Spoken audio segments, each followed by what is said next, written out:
لا برافو عليك ودي يسرى. شوف انا غادي نصفق ليك ودي يسرى، انا غادي نصفق ليك.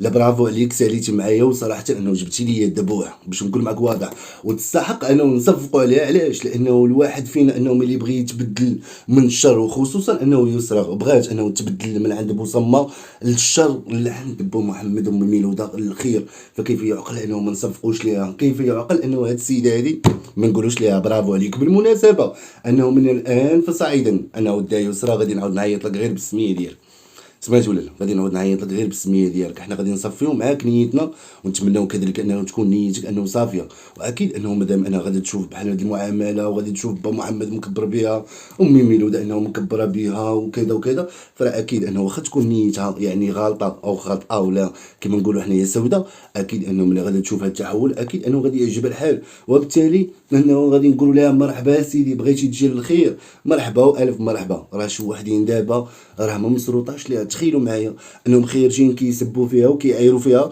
وكيقولوا لها علاش انك مشيتي عند با محمد وعند ام ميلوده. تخيلوا معايا هذا البلان هذا. يلا هادو اللي كانوا كيمجدوا ليها، تصنتي معايا ودي يسرى، هادو اللي كانوا كيمجدوا ليك، كيقول لك برافو عليك ملي كنتي مع بوسما، كيقول لك برافو عليك وكذا، وملي تخرجي تضربي فمك يديروا لك اللايكات ويقولوا لك برافو عليك وكذا. ولكن اليوم ملي شافوك انك ما بغيتيش تبقاي بعيد على المشاكل وبعيد على الصداع، وبغيتي انك تمشي عند با محمد وامي ميلوده، علاش؟ لانه لقات فيهم هذاك الملاذ الامن. باش نكون معكم واضح، راه شفتوا معنا انه يسرى كيفاش انه يعني النفسيه ديالها تبدلات، يعني حيت ما كاينش تما بروتوكول، ما كاينش تما كما نقولوا حنايا يعني تمثيل بحال با محمد وامي ميلوده كيعرفوا يمثلوا، مساكن كيتكلموا عفويين، هذاك الشيء شاركوا داك الشيء عفوي. صراحه انه يعني الفيديوهات اللي حطات يعني مؤخرا، الفيديوهات اليوميه زوينين، عجبني الحال صراحه. وهذوك الناس اللي راه باكين انه يعني كيسبوا فيها وكيعايروا فيها، من هنيت انه تعلم باللي انه هذوك الناس راه كانوا انه جارينها غير الخير الشر، كما نقولوا حنا كانوا جارينا غير الشر، انه تسب ما تعير ما تخرج انه تبادل ما، ويزيدوا يحقدوا فيها، وامك دارت لك، امك فعلت لك، امك كذا.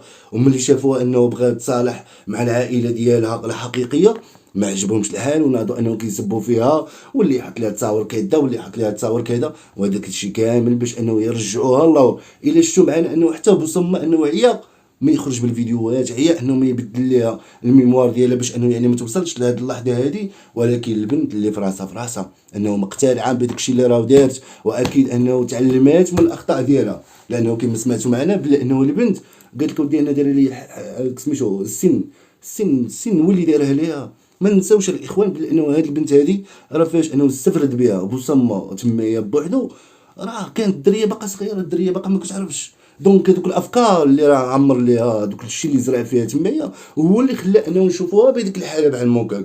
لو كان انه اب صالح ومزيان كان انه غادي يسعى باش انه يربيها، يسعى باش انه يقريها، يسعى باش انه يحميها من الاذى ومن الشر، ماشي يديرها بفم المدفع ويحطها تشوه وكذا وهو راجع الله ونعم سيدي وباقي دخل في الفلوس على ظهر الشوهه ديال البنت ديالو. وباش نزيدها ومكملها انه باقي دابا حاليا باقي كيجبد ليهم في الموضوع ديال زنا المحارم. انا ما عرفتش انه بوسما لين بغى يجبد او لين بغى يوصل بهذا الموضوع ديال زنا المحارم. خلوا لينا في اللايكات ديالكم، لانه انا عييت من نفسر في هذا بوسما هذا اللي كيقول لك بلي انا راني كنبغي بناتي، وانا راني كنحماق على بناتي وكنحماق على ولادي وكذا.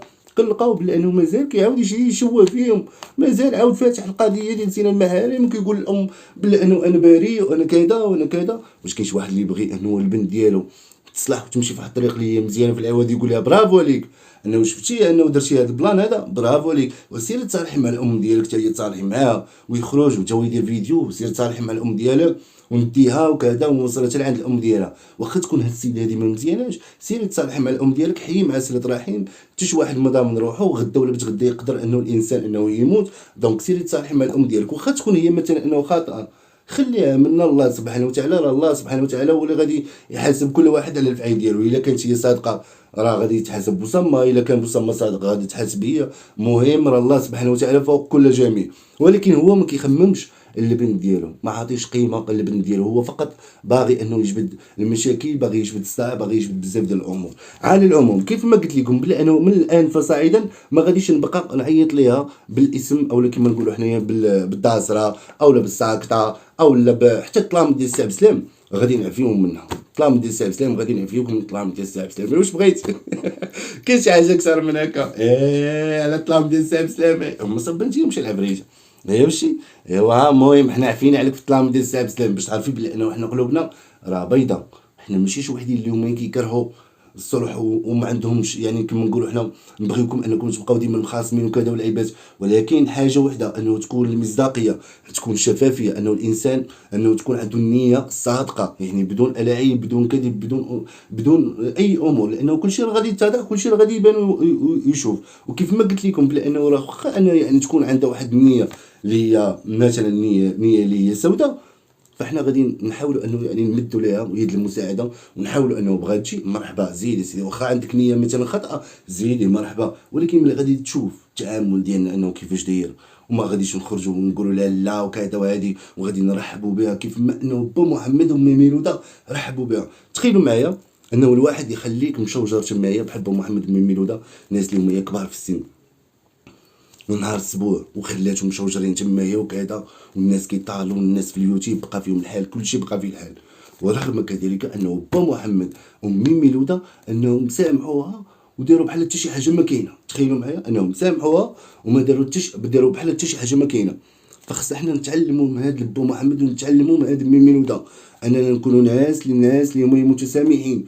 تخيلوا معايا انه الدرجه اللي وصلوا لها يعني با محمد ومي ميلوده، يعني تشوفوا قدام عباد الله تمايا، يعني الناس حشومه وحنا كنقدروهم وكذا والعيبات، هما ماشي تشوهوا بهذا المعنى هذه، لا بغيت نقول لك بلا انه هي اللي تشوهات، ولكن هما مساكن يعني الناس بقى فيهم الحال على اساس انهم هما جاو عندنا ناس كبار، على الاقل ان دير بوجه هذوك الناس وكذا. رغم هادشي دا كامل، ورغم انه هادشي دا اللي وقع، با محمد ومي ميلوده نهار بغات تجي عندهم يسرى قالوا لها مرحبا على الراس والعين، حلوا لها الباب في وجهها. وحنا ما غاديش نتعلموا من با محمد، نتعلموا من ميلود هاد السيد. اكيد انه حنا الجانب ديالنا كامل داير بحال الموقع، شي حنا الجانب ديالنا كامل داير بحال الموقع. علاش كنا كنخرجوا ننتقدوك حنايا وانا والمتتبعين ديالي؟ لانه انت غاده في واحد الطريق اللي هي ماشي مزيانه، فبالتالي انه كيف يعقل انه غادي ما نقولوش لك بانه هادي دير هادي. ونزيدك واحد النقطه واحده اخرى، الشيء راه واخا دابا هادشي اللي قلت لك وكذا راه عين يبان فيك غير بدوكايا، راه ما غاديش نرحمك، باش نكون معك واضح. ايه مرحبا بك كذا العيبات، ولكن باش انا نشوف شي بلان وندرك ولا نشوف شي بلان ونخبي، لا نشوف شي حاجه غادي نخرج ونقول للمتتبعين وهذا الكلام ديالي انه يعني كيشهد، باش نكونوا واقعيين. الا بغيتي تشدي معنا طريق مرحبا، الطريق ديال الخير راه زوينه مرحبا بك وكذا والعيبات، ولكن راه انفو غادي تبان لي شي حاجه ماشي هذيك، راه غادي نخرج وغادي نتكلم فيها. المهم انا على هذا السون وعلى هذا الديكور اللي شفت اليوم صراحه انه عجبني الحال. شفنا با محمد، شفنا ميلوده، شفنا كذلك انه حتى خوتها امين وادم.